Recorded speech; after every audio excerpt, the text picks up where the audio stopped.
अस्सलाम वालेकुम स्टूडेंट्स, क्या हाल है आपके। मेरा नाम है अबरार चौहान।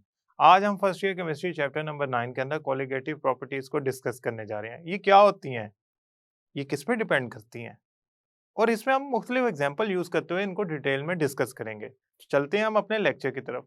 स्टूडेंट, आज हम पढ़ने जा रहे हैं कोलिगेटिव प्रॉपर्टीज ऑफ सॉल्यूशंस को। कोलिगेटिव प्रॉपर्टीज ऐसी प्रॉपर्टीज होती हैं जो डिपेंड करती हैं नंबर ऑफ पार्टिकल्स पे। ये पार्टिकल से मुराद यहाँ पे आयंस भी हो सकते हैं, मॉलिक्यूल्स भी हो सकते हैं, सॉल्यूट के या सॉल्वेंट के। कोलिगेटिव प्रॉपर्टीज डिपेंड करती हैं number of particles of solute या सॉल्वेंट पे।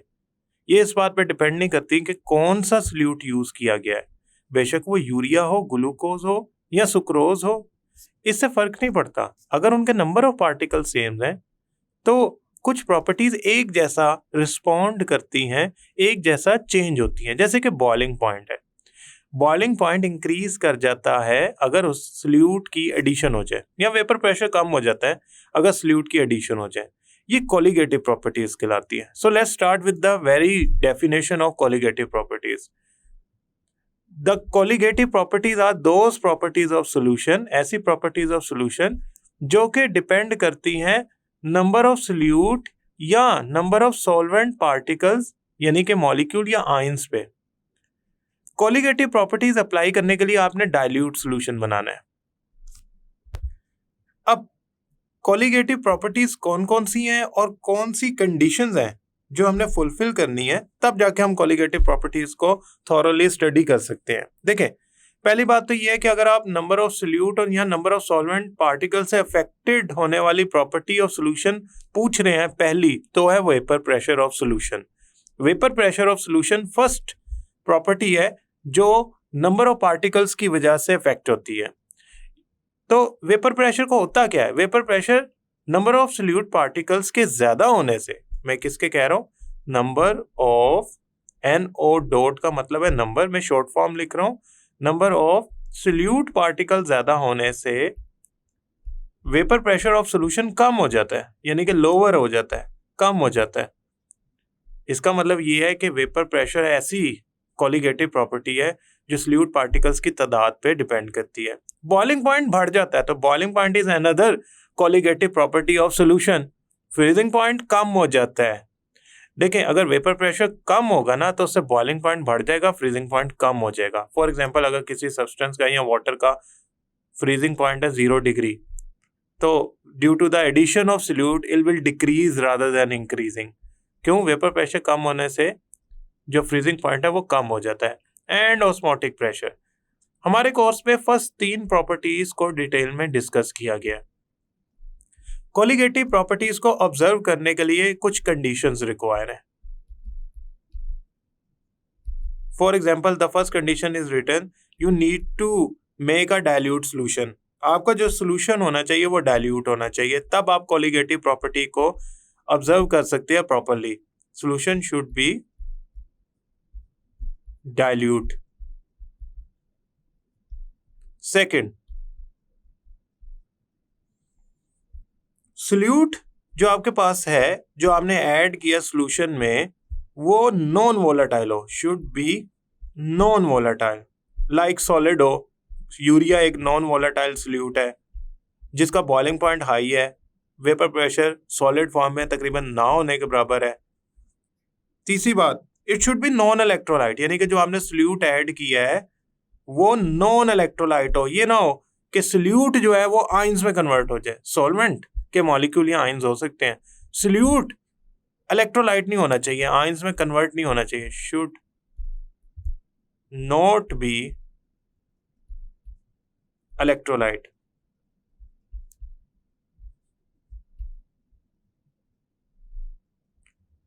इधर मैं लिख लेता हूं, ऐसा करता हूं, non electrolyte, that would be more appropriate word.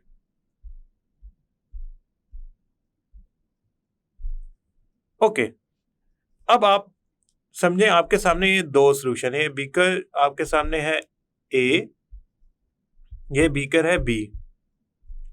इसमें आपने 0.1 मोल पर किलोग्राम ऑफ वाटर ऐड की है शुगर।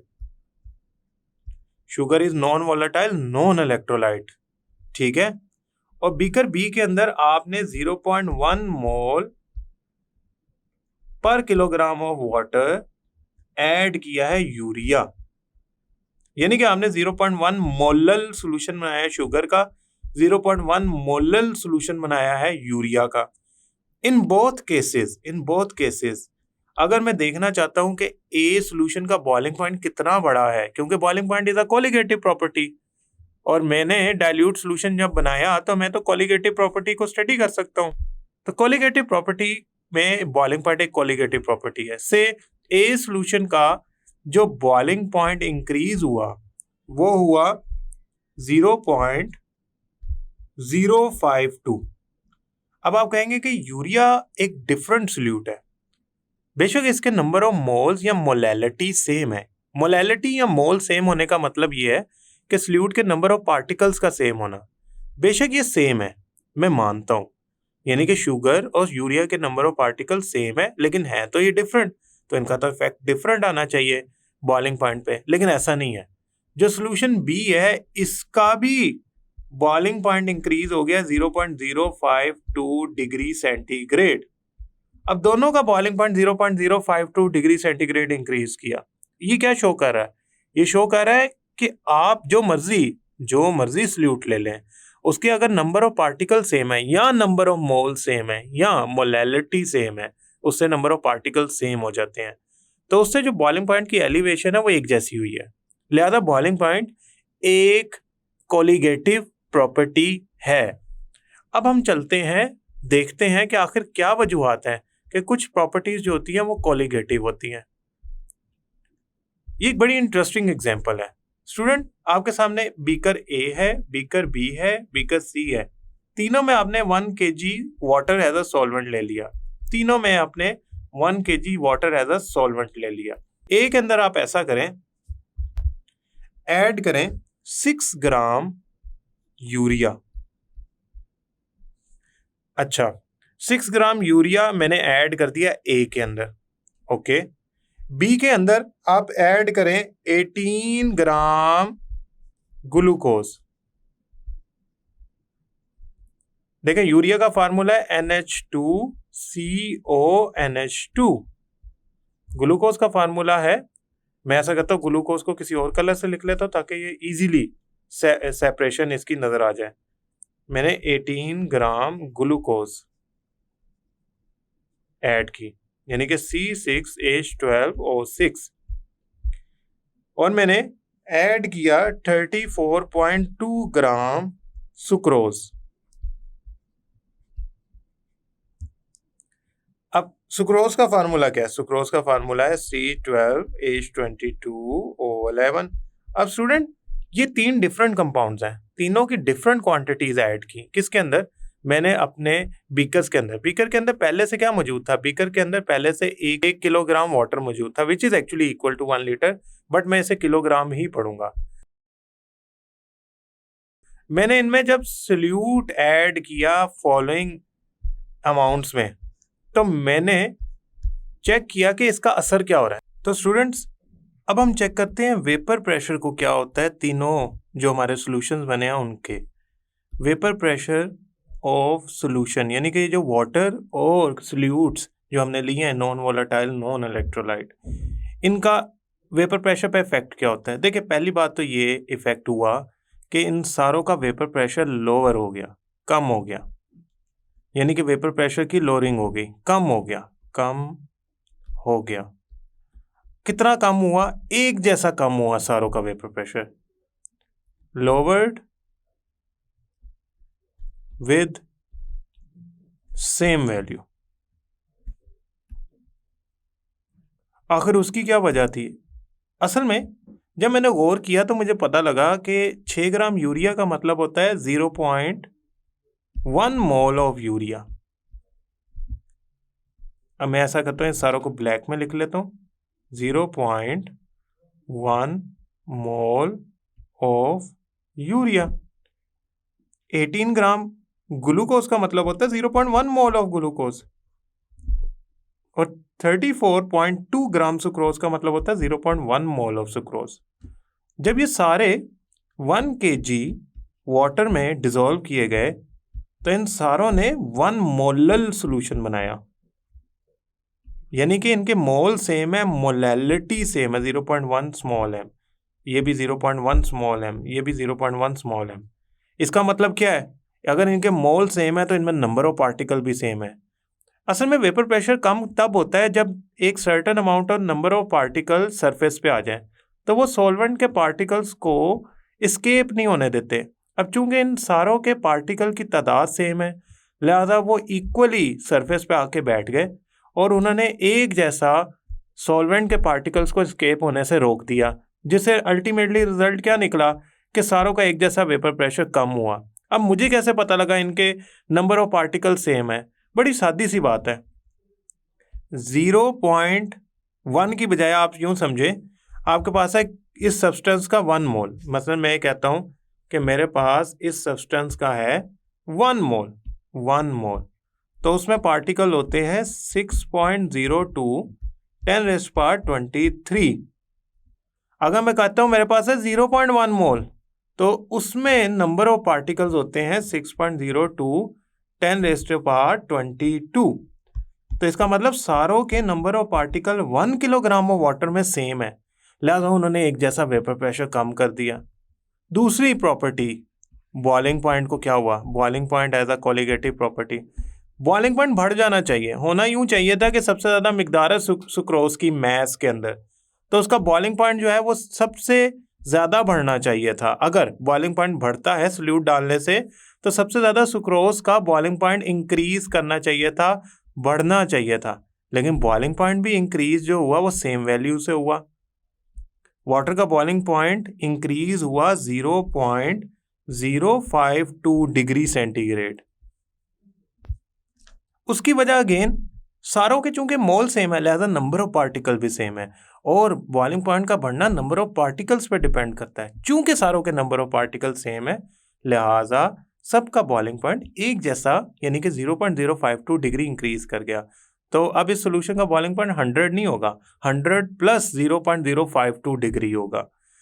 स्टूडेंट, तीसरी प्रॉपर्टी थी फ्रीजिंग पॉइंट। फ्रीजिंग पॉइंट जो होता है ना, वो डिप्रेस हो जाता है, डिक्रीज कर जाता है, कम हो जाता है। कितना कम हुआ? ये फ्रीजिंग पॉइंट तीनों में कम हुआ 0.186 डिग्री, यानी कि 0 में से ये वाली वैल्यू आप निकाल दो तो आपका जो आंसर आएगा वो नया फ्रीजिंग पॉइंट होगा। तो टेक्निकली वो क्या आंसर आएगा? -0.186 डिग्री। इन तीनों का फ्रीजिंग पॉइंट बन गया -0.186 डिग्री, विच इंडिकेट्स दैट आपके तीनों प्रॉपर्टीज जो डिपेंड करती हैं नंबर ऑफ पार्टिकल्स पर, वो एक जैसी इफेक्टेड हैं। तो इसका मतलब ये है कि हमने प्रूव कर दिया कि अगर हम एक सर्टेन मैस सब्सटेंस का लें जो same number of particle produce करे, तो वो वेपर प्रेशर, बॉइलिंग पॉइंट और फ्रीजिंग पॉइंट पे एक जैसा इफेक्ट प्रोड्यूस करेगी।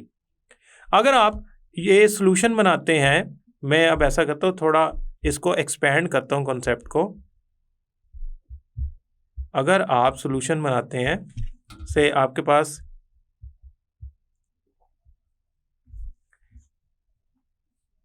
आपके पास ये एक बीकर है और इसमें 1 लीटर वाटर है या 1 किलोग्राम वाटर है, पहले से मौजूद है 1 kg वाटर, और इसमें आप ऐड कर देते हैं सल्यूट से, आप इसमें ऐड कर देते हैं सबसे पहले ऐड करते हैं हम इसमें यूरिया। हम इसमें यूरिया ऐड करते हैं 60 ग्राम यूरिया। तो उससे जो सोल्यूशन बनेगा ना, 1 मोल यूरिया का बनेगा पर किलोग्राम ऑफ वाटर के अंदर, यानी कि 1 मोलल। और उसमें यूरिया के कितने पार्टिकल होंगे? 6.02 10⁻23। आप कहते हैं नहीं नहीं, हमने यूरिया नहीं ऐड करना। सर आप ऐसा करें, 1 kg वाटर के अंदर ऐड कर दें 180 ग्राम ग्लूकोज। अब 180 ग्राम ग्लूकोज का मतलब है 1 मोल ऑफ ग्लूकोज ऐड कर रहे हैं 1 kg वाटर के अंदर, अगेन 1 मोलल सोल्यूशन बना रहे हैं। तो उसके कितने नंबर ऑफ पार्टिकल होंगे 1 किलोग्राम वाटर के अंदर? 6.02 10⁻23।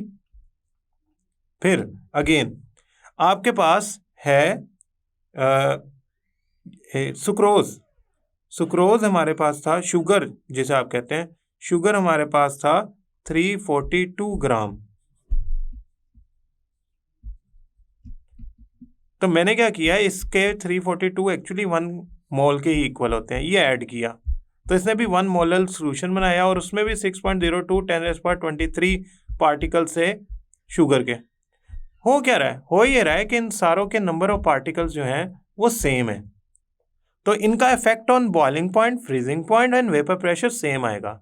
आपको पता है इन सारों का जो 1 मोलल सोल्यूशन है वो बॉइलिंग पॉइंट बढ़ा देगा, बॉइलिंग पॉइंट एलिवेट कर देगा, बॉइलिंग पॉइंट एलिवेट कर देगा by value of 0.52 degree centigrade. अब ये जो बॉइलिंग पॉइंट की एलिवेशन है फॉर 1 मोलल सॉल्यूशन, ये एक कांस्टेंट वैल्यू है, इसे कहते हैं